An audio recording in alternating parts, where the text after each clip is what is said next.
మన హిందూ మతంలో చాలా ముఖ్యమైన రోజుల్లో శని త్రయోదశి ఒకటి. డిసెంబర్ 28వ తేదీన శనివారం నాడు శని త్రయోదశి ఏర్పడింది.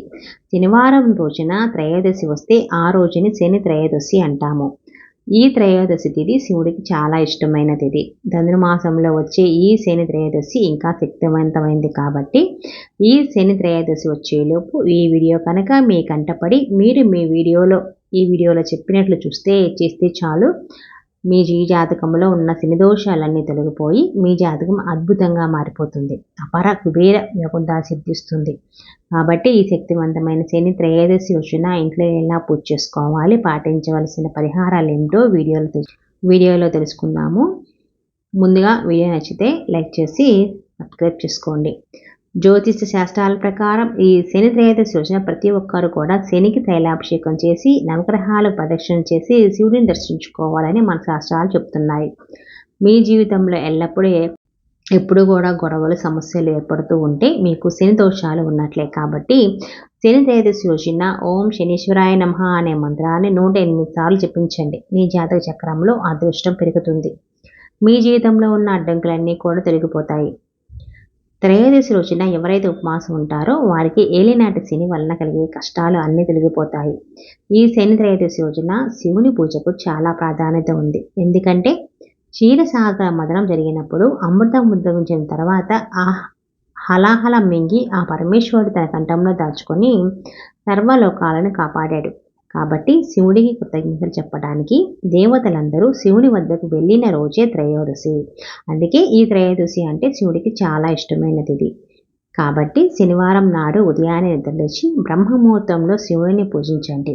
బ్రహ్మముహూర్తంలో పూజలు చేయడం కుదరని వారు ఉదయం 9 గంటలలోపు ఇంట్లో పూజ చేసుకోండి. జిల్లేడు పూలతో కానీ గన్నేరు పూలతో కానీ శివుడిని పూజిస్తే కోటి జన్మల పుణ్యఫలితం లభిస్తుంది. మరీ ముఖ్యంగా ఈ శని త్రయోదశి నాడు శివాలయానికి వెళ్తే చాలా మంచిది. శివాలయంలో శివుడికి అభిషేకం చేయించిన వారికి అష్టైశ్వర్యాలు సిద్ధిస్తాయి. ముఖ్యంగా ఈ శని త్రయోదశి రోజున శివాలయంలో ఉన్న ధ్వజస్తంభం దగ్గర ఒక నెయ్యి దీపం వెలిగించి ధ్వజస్తంభం చుట్టూ 3 ప్రదక్షిణాలు చేస్తే శివానుగ్రహం ఖచ్చితంగా లభిస్తుంది. మీ జీవితంలో ఉన్న కష్టాలన్నీ తొలగిపోయి సుఖవంతమైన జీవితాన్ని అయితే పొందుతారు. ఈ శని త్రయోదశి రోజున శివాలయంలో ఉన్న శని భగవాన్ని పూజిస్తే మీ జీవితంలో ఉన్న కష్టాలను తొలగిపోతాయని వేద పండితులు కూడా చెప్తారు.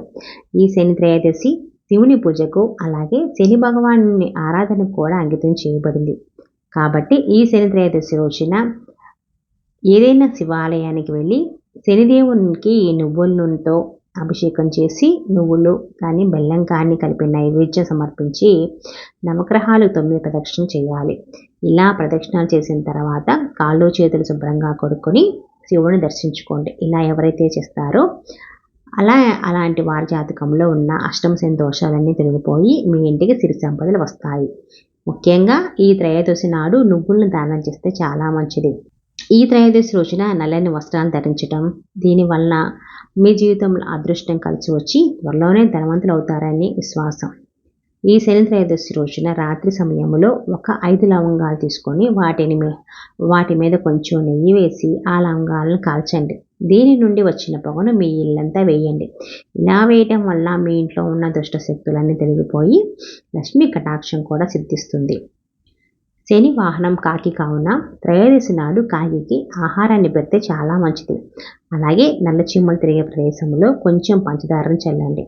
శని త్రయోదశి రోజున ఇలా చేయడం వలన మీ కష్టాలన్నీ నెల రోజుల్లోనే తొలగిపోతాయి. సుఖ సంతోషాలతో జీవిస్తారని నమ్మకం. శని భగవాను భార్య జ్యేష్ఠాదేవి. రావి చెట్టు మొదల్లో జ్యేష్ఠాదేవి ఉంటుంది. కాబట్టి ఈ శని త్రయోదశి రోజున రావి చెట్టుకు 11 ప్రదక్షిణలు చేస్తే శని దోషం తొలగిపోతుంది. అలాగే త్రయోదశి రోజున లక్ష్మీదేవి మరియు విష్ణుదేవుడు కూడా రావి చెట్టు పైన ఉంటారని నమ్మకం. కాబట్టి ఈ త్రయోదశి రోజున ప్రతి ఒక్కరూ రావి చెట్టుకు ప్రదక్షిణాలు చేయండి. శని దోషాలు తొలగిపోవడంతో పాటు లక్ష్మీ కటాక్షం కూడా కలుగుతుంది మనకి. ముఖ్యంగా ఈ శని త్రయోదశి రోజున ఎవరైతే రావి చెట్టుకు ప్రదక్షిణాలు చేసి రావి చెట్టును ముట్టుకొని నమస్కారం చేస్తారో అలాంటి వారికి 3 దేవతల ఆశీర్వాదం ఖచ్చితంగా లభిస్తుంది.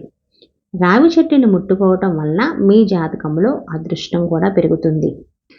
ఎవరైతే డబ్బు కష్టాలతో ఇబ్బంది పడుతున్నారో అలాంటి వారు శని త్రయోదశి రోజున పూజా గదిలో ఒక దీపం వెలిగించి ఒక శక్తివంతమైన శని మంత్రాన్ని జపించండి. మీ జీవితంలో ఉన్న డబ్బు కష్టాలన్నీ తొలగిపోతాయి. ఆ మంత్రం ఏంటంటే, నీలాంజన సమాభాసం రవిపుత్రం యమాగ్రజం ఛాయా మార్తాండ సంభూతం తం నమామి శనీశ్వరం. శని త్రయోదశి నాడు ఈ శ్లోకాన్ని ఎవరైతే చదువుతూ ఉంటారో అలాంటి వారి జీవితంలో డబ్బు కష్టాలే ఉండవు.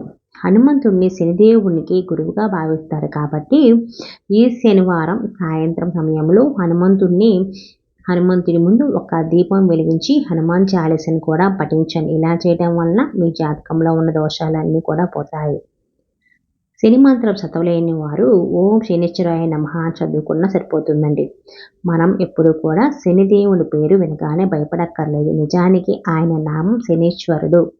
ఈశ్వర శబ్దం ఎక్కడైతే ఉందో అక్కడ ఐశ్వర్యం ఉంటుంది.